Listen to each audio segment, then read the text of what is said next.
Alors, je vais utiliser quelques slides ce soir. Et la première question que j'ai envie de vous poser, c'est voilà ce qu'il y a à l'écran que vous voyez. J'espère que vous voyez aussi sur YouTube, j'espère que vous voyez aussi sur Facebook, mais sur Zoom, je pense que vous voyez. Et qui d'entre vous, c'est assez interactif, on va essayer d'être assez interactif, qui d'entre vous reconnaît ce qui est affiché à l'écran? Alors, peut-être utiliser le chat pour répondre, si vous avez... ou lever la main, ou enlever votre micro. Alors, je sais qu'il y a une personne... Ah, Yannick et Karel. Non, ce n'est pas une cigale, c'est beaucoup plus petit, c'est microscopique. C'est vraiment quasiment microscopique. Donc, pardon ? Une mouche Victoire, non Victoire, une mouche non plus. Mais est-ce qu'il y a quelqu'un, alors s'il y a quelqu'un qui connaît la réponse, est-ce que vous pouvez enlever votre micro? Et je pense qu'il y a une personne parce qu'on a travaillé ça, et c'est fait exprès, c'est scénarisé ce soir. Je pense que Claire va dire quelque chose. Claire, es-tu avec nous? On l'entend? On l'entend sur le Zoom. Moi, je ne t'entends pas ici, il n'y a pas de retour. Mais est-ce que tu peux nous expliquer ce qu'on voit alors à l'écran? Un petit insecte parasitaire qui ressemble un peu à un puceron, qui est originaire des États-Unis et ça s'appelle en fait le Phylloxera. Et en fait, cet insecte a détruit les 3/4 des vignobles européens à la fin du 19e siècle. Et à l'époque, les Européens apportaient beaucoup de plantes, d'arbres, etc. en provenance des États-Unis. Les premiers Phylloxera sont comme ça en fait, sur le territoire européen. Et en fait, ils se sont répandus dans tous les vignobles européens en s'attaquant aux racines des vignes. Et en 1963, un scientifique à Oxford a découvert cet insecte un peu par hasard. Et le lien a été fait entre cet insecte et une mystérieuse maladie qui, justement, en 1963, décimait les vignes en France et qui s'est ensuite répandue dans toute l'Europe. Et c'est probablement la plus grosse catastrophe jamais connue par le monde de la viticulture. Waouh! Et alors, si aujourd'hui je t'ai interrogé, c'est que pour ceux qui ne te connaissent pas, Claire, tu as lu le texte à l'instant, je t'ai demandé de le lire parce que tu es un peu notre œnologue préféré. Tu as fait je ne sais pas combien de taste and see, de dégustation de vin avec nous, de tasting. Et donc, tu travailles dans le milieu du vin d'ailleurs. Mais merci pour toutes ces explications. Et donc, du coup, grosse catastrophe économique à l'époque.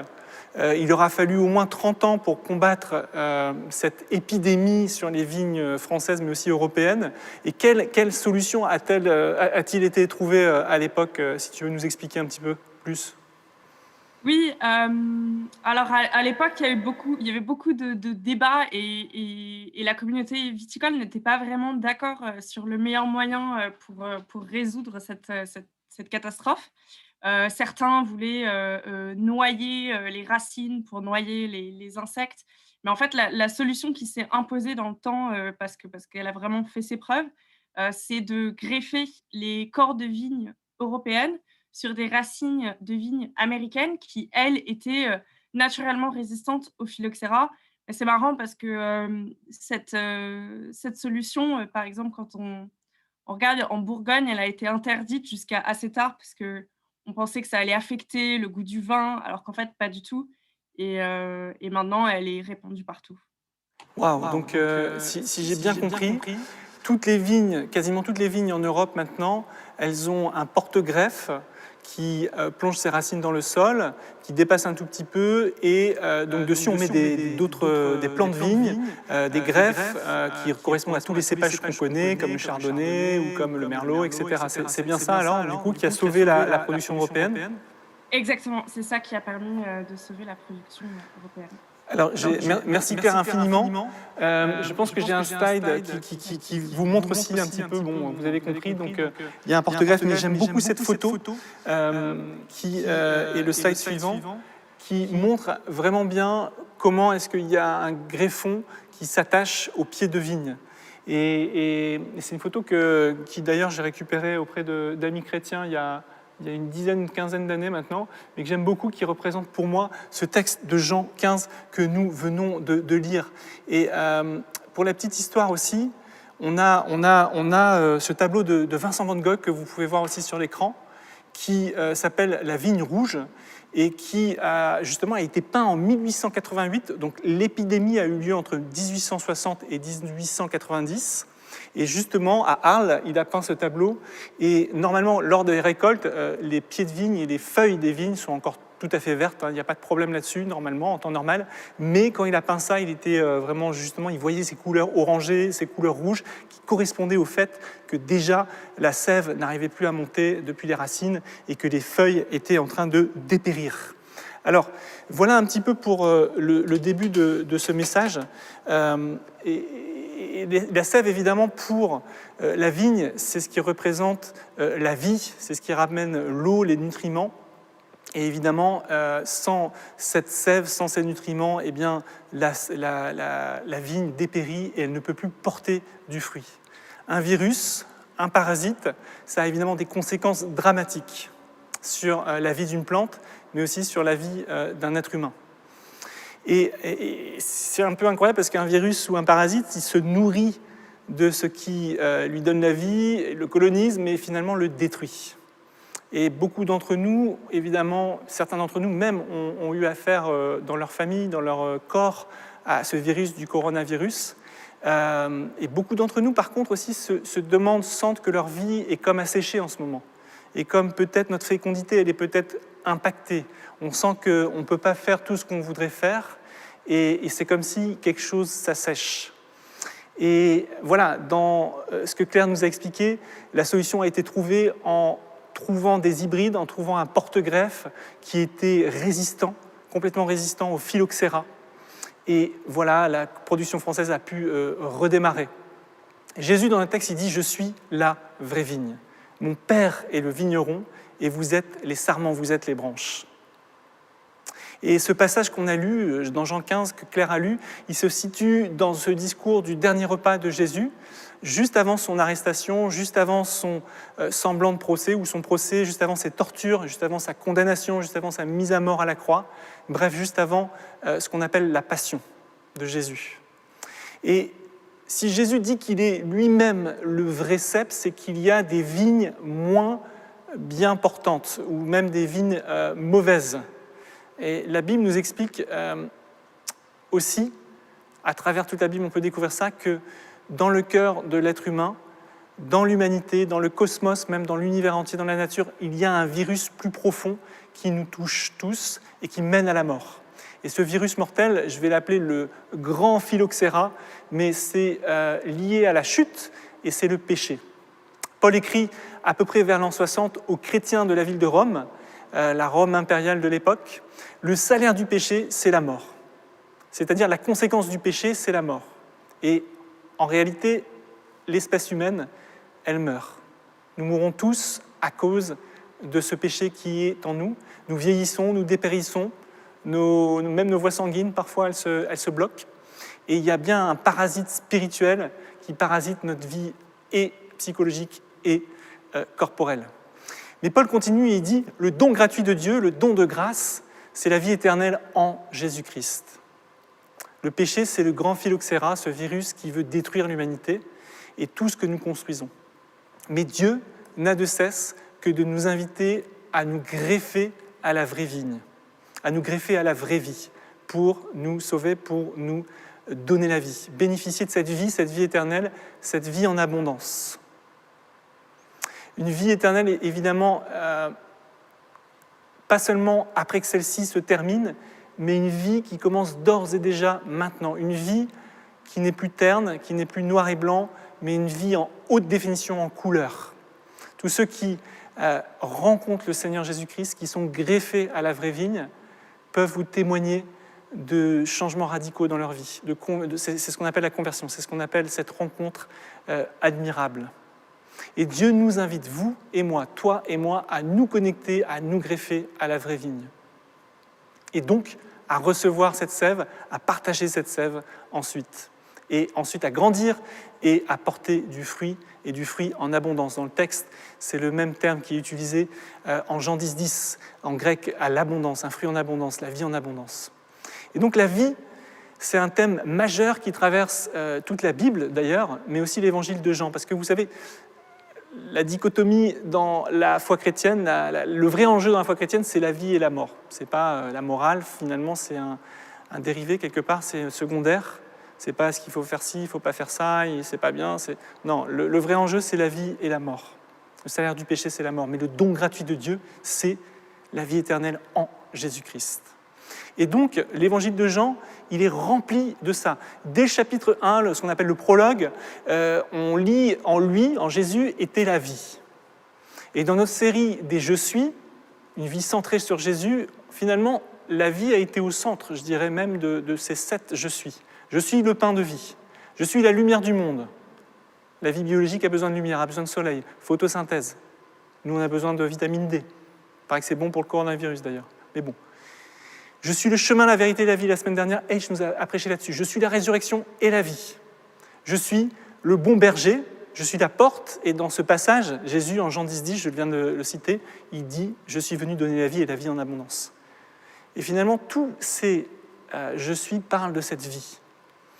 J'ai déjà dit ici, pour ceux qui connaissent Bible Manual, c'est aussi une des illustrations de Nicky Gumbel, mais je le redis.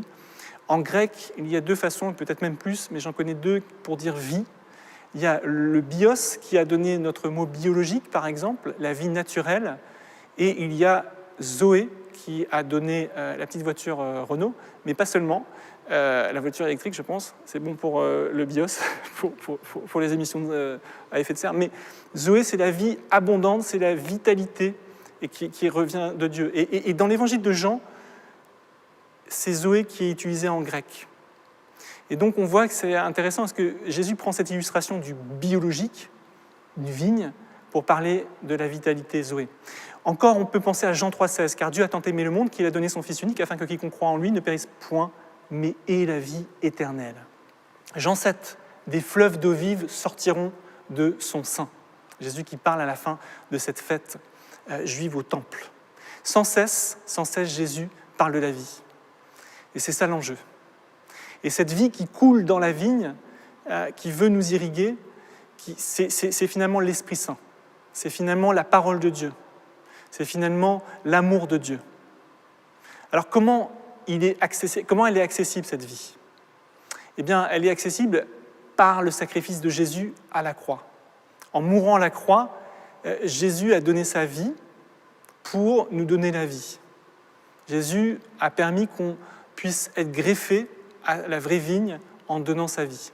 On rentre dans le carême ce mercredi, justement comme le disait Charlie dans les annonces, et on va cheminer pendant 40 jours plus les dimanches jusqu'à la Semaine Sainte, où on va de nouveau regarder ce que ça a été cette dernière semaine pour Jésus, le jardin de Gethsémanée, l'arrivée triomphale lors du dimanche des Rameaux, mais son arrestation, la trahison de ses disciples, de Judas et le reniement de Pierre, son faux procès du côté des grands prêtres, du côté de l'autorité romaine, sa crucifixion, sa torture. Mais à la fin de cette histoire, à la fin de ces 3 jours dans le tombeau, sa résurrection glorieuse. Jésus a vaincu la mort. Et cette sève, elle est disponible. Alors, le grand problème qu'on a tous, c'est le problème du péché. Le péché qui est en nous, et le péché que le Seigneur veut déraciner dans notre cœur spirituel et dans notre cœur psychologique tout court, dans notre âme. Et dans les passages de Jean 14 et Jean 16, Jésus promet l'envoi de l'Esprit Saint. Cet Esprit Saint, c'est lui qui donne la vie. C'est dans le Credo, par exemple. Je crois en l'Esprit Saint, the giver of life, celui qui donne la vie.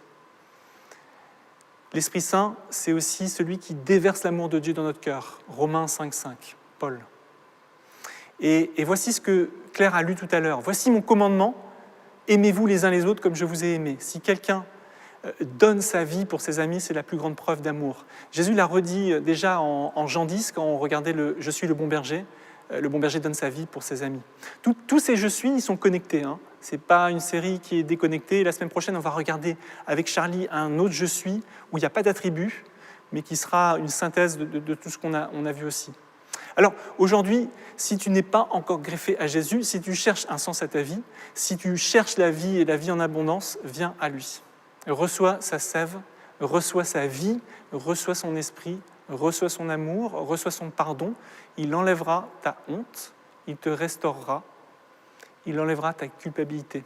Sois libre de ce virus du péché et marche la tête haute. Reçois Jésus, reçois ce qu'il a fait à la croix pour toi, sur l'arbre de vie, le bois du calvaire. Accepte-le par la foi.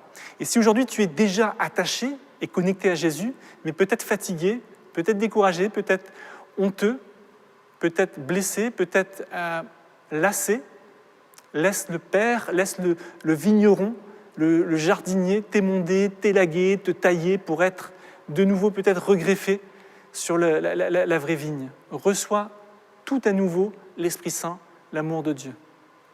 Alors vous savez, la vigne, on aurait pu discuter encore longtemps avec Claire. J'ai passé des heures avec Claire depuis que je la connais depuis 7-8 ans. On a beaucoup parlé de vigne, mais la vigne, c'est une plante qui est rugueuse, qui pousse là où on ne pourrait pas faire pousser du maïs ou du blé, sur des sols plutôt pauvres. Et évidemment, il y a une relation très importante entre le vigneron et la vigne pour qu'elle produise du fruit et du fruit en abondance. Et souvent, la vigne est stressée. Dans un sens, c'est un terme qu'on utilise technique en viticulture. La vigne, on la stresse. Par exemple, on limite des fois, parfois, son accès à l'eau pour qu'elle puisse produire des racines plus en profondeur et atteindre des strates où elle va se nourrir de nutriments différents, de minéraux différents, pour donner un goût différent et plus tard, un goût différent au vin. Et il y a tout un équilibre. Le vigneron est extrêmement important, comme on l'a vu. La vigne, le plan de vigne est extrêmement important aussi, comme on l'a vu. Donc le Père, le vigneron, le plan de vigne qui est Jésus, et cette sève qui est l'Esprit Saint. C'est vraiment un message sur le Dieu qui s'est révélé à nous, le Dieu Trinitaire, Père, Fils, Saint-Esprit. Mais en ce moment, on vit sous une période de stress. On vit sur une période de stress, les amis. Je ne sais pas si vous êtes au courant, mais moi, en tout cas, des fois, je suis stressé. Bon, après, j'ai un petit enfant maintenant à la maison, mais c'est autre chose. Mais le stress nous permet de plonger nos racines. Alors, pas seulement les nôtres. On vient de voir que celui qui nous porte, c'est Jésus le Christ. C'est lui qui va plonger ses racines dans l'amour du Père. Toi, moi, ce qu'on a à faire, c'est demeurer en lui. Demeurer dans son amour. Dans le texte que nous venons de lire, il y a 10 fois le verbe « demeurer » en grec, et 5 fois cette idée de porter du fruit.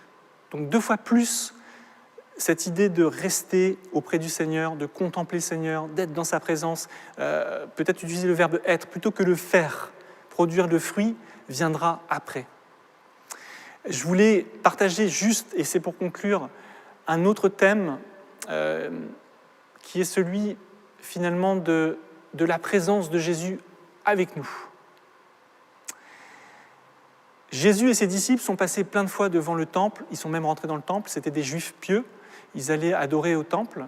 Et dans l'évangile de Jean, un autre thème qui parcourt l'évangile, c'est pas seulement la vie, mais c'est aussi le temple et le fait que Jésus est lui-même le temple, la présence de Dieu parmi son peuple. Vous vous souvenez, la fonction du temple à Jérusalem remonte à 2000 ans avant, avec 1500 ans avant, avec la sortie en Égypte du peuple hébreu, Exode. Pour ceux qui font Babylonian en ce moment, on est en train de lire l'Exode. Un petit coucou à Étienne et aux autres. Mais on est en train de lire l'Exode et on voit que Dieu va pourvoir à sa présence avec le tabernacle. Plus tard, ce sera le temple, et c'est le signe de la présence de Dieu. Mais Jésus, ici, quand il dit « Je suis la vraie vigne », il est en train d'expliquer que ce temps-là est passé, puisque on a cet auteur grec du 1er siècle, auteur hébreu du 1er siècle, qui a écrit et qui a décrit le temple de Jérusalem, le second temple, et qui explique qu'une des portes du temple, elle était la porte appelée dorée, était faite d'or, et il y avait des grappes, il y avait des vignes qui étaient représentées en or de la taille d'un être humain sur cette porte, en haut du fronton. Il faut savoir aussi que dans l'Ancien Testament, le vignoble, plus que la vigne, mais le vignoble représente Israël. Et donc rentrer dans le temple de Jérusalem, c'était passer par cette vigne qui représentait Israël. Mais quand Jésus dit « Je suis la vraie vigne », le soir, alors qu'ils ont passé avec ses disciples devant cette porte, il est en train de se réapproprier le temple. C'est quelque chose, c'est une image très, très puissante. D'ailleurs, quand il dit « Je suis la porte », dans l'autre « Je suis le bon berger », en Jean 10, il se réapproprie aussi, je pense, le passage dans le temple. Mais bon, tous sont connectés. Et pourquoi je dis ça ? Parce que aussi, à un autre endroit, Jésus dit en Jean 2, « Détruisez ce temple en parlant de son corps, et je le rebâtirai en 3 jours. » C'est Jean qui précise, mais quand Jésus parlait du temple, il parlait de son corps. Donc, la présence de Dieu, c'est ce qu'on recherche. Et quand on se réunira ici de nouveau, ou quand on loue le Seigneur, ou quand on partage la communion, ou quand on écoute la parole de Dieu, quand on prie les uns pour les autres, on le fait, là où deux ou trois sont réunis, on le fait au nom de Jésus, le Seigneur est au milieu d'eux. Et voilà, c'est vraiment tout ce que je voulais partager aujourd'hui pour conclure. C'est de continuer à demeurer dans la présence du Seigneur, de recevoir de sa présence par son Esprit Saint, par son amour, et d'être greffé, connecté à la vraie vigne. De se débarrasser de ce virus, du péché. Alors, Jésus a payé le prix de nos péchés à la croix, et il continue par son Esprit Saint, ses chemins de transformation, de sanctification, de libération, il continue à nous débarrasser de la puissance de l'esprit, du péché. Et un jour, il nous débarrassera de sa présence dans son retour glorieux. Ça parle, et c'est mon dernier slide, ça parle aussi, cette parabole, cette allégorie de la vraie vigne, de l'Église. Sur cette image, on n'arrive pas à voir qui porte du fruit, on n'arrive pas à voir qui sont les sarments. Alors, Jésus parle au collectif, il ne parle pas à tel ou tel individu. Et cette image, Paul par exemple prend l'image du corps, il y a plusieurs membres, chacun a une fonction bien définie. Mais là, ici, Jean parle plutôt de quelque chose d'organique, on est mêlés ensemble, et c'est l'Église finalement. Et c'est ensemble qu'on va porter du fruit. La moisson est grande, je pense, comme l'a dit Caroline, pour la France, les personnes sont mûres pour entendre de nouveau les messages de l'Évangile. Et c'est à nous, ensemble, connectés en Église, et c'est mon dernier slide aussi, voilà, avec Jésus au centre, c'est une icône byzantine magnifique où on voit que le Seigneur Jésus est au centre, et que nous, on est connectés les uns aux autres comme en Église.